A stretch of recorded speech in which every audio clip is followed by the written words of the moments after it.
Kan tadi belajar manajemen ini, kuliah.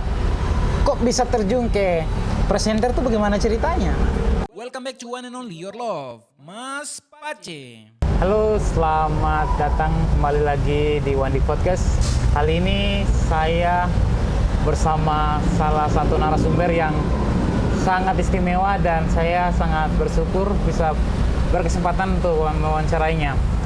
Dan saat ini saya berada bersama saudara Eki Wandik ya. Eki Wandik saya asli dari Yalimo ya.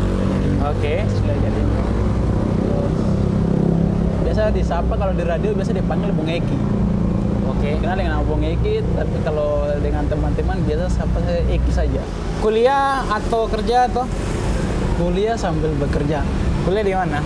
Kuliahnya di Yapis, Papua. Oh, semester berapa sekarang? Ambil jurusan apa? Ambil jurusan manajemen semester 3, mau jalan 3 sekarang. Berarti Bro Eki ini sambil kerja kuliah? Kerja kuliah. Kebetulan kuliahnya tuh sore, saya kerjanya pagi. Kuliahnya jam 3, terus selesai kerja pagi sampai jam 1, jam 2, pulang langsung ke kampus. Jadi kerjanya itu di mana? Kerjanya tuh di Kominfo Kabupaten. Oh, Kabupaten. itu di kabupaten mana? Kabupaten Jayapura. Oke. Itu bisa dijelaskan lebih detail. Kominfo tuh dalam bidang apa? Terus Bro Eki sebagai apa? Kominfo itu sebagai wadah. Jadi dia di Kominfo dalam itu ada Sentani TV dan juga Radio Kenal Baik. Dan saya di situ merangkap semuanya. Wow. Kalau di Sentani TV saya bagian kameramen. Kalau di radio saya penyiar juga. Jadi Senin sampai Jumat saya sebagai kameramen di Sentani TV. Oke. Dan Sabtunya saya menyiar di Radio Kenal Baik. Wow, itu yang tadi ya Bung Eki ya? Benar sekali. Kalau sapa dari fans saya itu selalu dibilang Bung Eki. Tapi kalau dengan teman-teman di kantor selalu bilang Eki saja. Wow. Itu kenapa? Kan tadi belajar manajemen ini, kuliah. Kok bisa terjun ke presenter tuh bagaimana ceritanya? Awalnya saya kebetulan saya kan di SMK JPKP. Terus dimagangkan di Kominfo. Oke. Dan saya situ kita ada 7 orang di magang itu. Saya sendiri ada dari bagian jurusan akuntansi keuangan.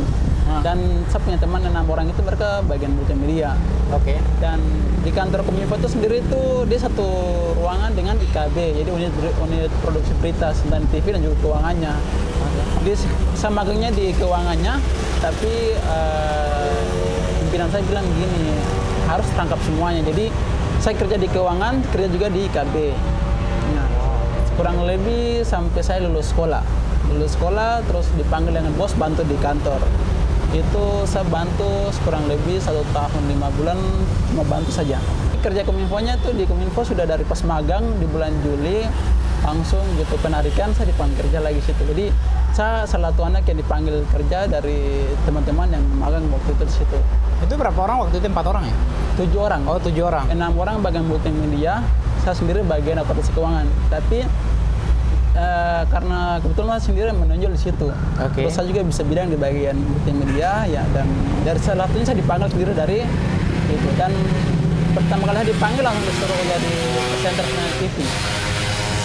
Dan memang itu juga puji Tuhan, pas disuruh jadi presenter TV ya awalnya memang gugup juga ya karena belum pernah lihat kamera, terus bidangnya lain, bidangnya bagian keuangan, terus tiba-tiba masuk ke bagian broadcasting, terus bagian multimedia, pokoknya bagian kameramen.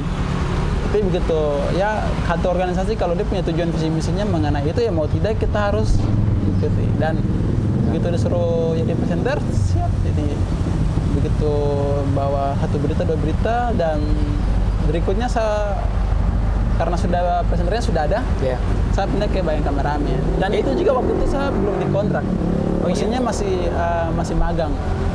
Walaupun sudah magangnya sudah selesai, sudah penarikan, saya sudah lulus, tapi dipanggil kerja cuma masih sebagai magang aja, bantu-bantu di kantor gitu. Dan saya motivasinya itu cuma untuk belajar saja sih. Jadi sekarang ini statusnya sudah kontrak? Sudah kontrak, puji Tuhan sudah kontrak. Begitu kontrak, saya punya SK-nya keluarnya di radio. Dan di mana? Di radio. Oh, di radio ya? Iya. Tapi masih bantu di TV? penyiar. TV-nya saya bantu pas awalnya saya belum dikontrak gitu karena kan saya masih bantu di TV dan belum ada SK kerjanya belum ada. Oke. Tapi begitu kebetulan saya punya bos, dia ambil di Klatin 3, dia punya programnya itu radio streaming. Oke. Dan kebetulan yang pegang radio streaming kan belum ada. Nah, bos persiapan saya waktu itu. Begitu di launching ya sudah saya karena bantu bos sampai dia punya radio streaming sudah keluar dan saya bagian radio situ. Jadi waktu itu dibilang penyiarnya saya bawa program Kisam, kirim salam dan juga info. Bawa programnya Intip, informasi dan tips-tips. Jadi itu setiap jam 12. Di pagi saya bantu di Kominfo dari jam 8 ya sampai jam 11, jam 12 saya menyiar di radio. 1 jam saja saya kembali lagi. TV itu TV apa? Sentani TV. Oh iya. Berarti yang PMK punya itu ya? PMK punya. Nah, terus. Ya gitu, dengan sering punya waktu, bos bilang sudah, nanti Egi kok rengkap semuanya. Jadi nanti kok tidak harus siar setiap hari, tapi nanti Senin sampai Jumat kok nanti bagian kameramen. Terus saya juga terangkap bagian editor, kameramen. Itu setiap hari Sabtu harus siar di radio. Kebetulan Kominfo kan dia punya Senan TV dan juga radio. Jadi satu-satu itu ya, satu divisi semuanya. ya berarti. Satu divisi semuanya. Iya. Sampai sekarang ini. Jadi saya masih di radio dan ya masih belajar juga. Tapi saya masih gimana ya? Masih bertanya-tanya karena basic di ya mungkin SMK dulu belajar apa SMK? Akuntansi keuangan. Kuliah akuntansi juga. Akuntansi juga. Terus bisa jam sampai ke podcast, broadcast ya. Video, audio. Ini pasti sesuatu hal yang kita melompat ke dunia lain ya. Betul sekali. Itu bagaimana bro bisa belajar, apalagi tadi bilang kan tidak hanya podcast, tidak hanya di di depan layar, presenter, tapi ini belajar pegang kameramen juga, editing juga, sampai penyiar juga semua. Itu bagaimana bisa manage semua itu? Nah, itu jadi begini, di Kominfo itu dia bisnisnya kan bagian publikasi, informasi dan komunikasi toh. Yeah. Ketika kita bekerja satu kantor, mau tidak kita harus bisa. Jadi, tapi bro sendiri yang bisa manage semua itu bagaimana ceritanya? Karena secara manusiawi ya pasti tidak gampang lah. Nah, itu saya banyak belajar juga sih, walaupun memang pertama-tama tuh salah tuh banyak dari abang-abang mereka yang senior situ. Terus saya juga tidak mengerti bagian multimedia ini, tapi karena ya dituntut dunia kerja itu harus bisa semuanya. Jadi mau tidak mau harus belajar. Jadi ya, bagi-bagi waktu, saya harus bagi waktu belajar ini, harus tidak di YouTube, tutorial saya belajar sendiri. Jadi bagian-bagian ini saya harus, yang kurangnya di mana saya harus kuasai gitu. Saya bidang juga saya kuasai, tapi saya lebih utama bidang, tapi karena ya dunia kreatif itu harus tidak hanya satu bidang saya dikuasai, jadi semuanya bidang harus kuasai. Siap. Saya bagi waktu semua itu untuk belajar itu juga. Wow. Fresh juga. Berarti kembali kepada diri kita sendiri ya. Kembali kepada diri kita sendiri juga. Nah, tentunya dalam perjalanan ini kan pasti ada senang, ada sekali, suka duka ya, juga. Itu boleh cerita bagaimana bisa hadapi? Karena saya waktu itu dapat pengalaman juga yang kalau kita bekerja tuh nanti pasti ada masalahnya, dan pernah juga proses dari kakak di kantor. Nah, posisinya waktu saya sudah selesai magang, terus sudah kembali ke sekolah seperti biasa tuh. Tetapi bos itu bilang gini, nanti kok sudah selesai pulang sekolah, kau harus datang kantor sini lagi. Jadi memang malu juga karena masa itu sudah habis tuh, sudah tidak bisa harus kembali ke kantor. Oke. Tapi karena ini bos yang suruh, jadi saya selalu ke sekolah itu saya bawa pakaian kantor dalam tas, saya sisir dalam kantor. Jadi begitu pulang sekolah saya ganti pakaian, saya naik taksi saya ke kantor. Teman-teman yang lagi nonton, khususnya adik-adik, ya biasa cepat menyerah, putus asa dengan percobaan segala macam. Silakan kasih. Buat khususnya anak-anak Papua Papua. Nah, sebenarnya itu kita punya potensi itu ada, cuma kita terkembangkan.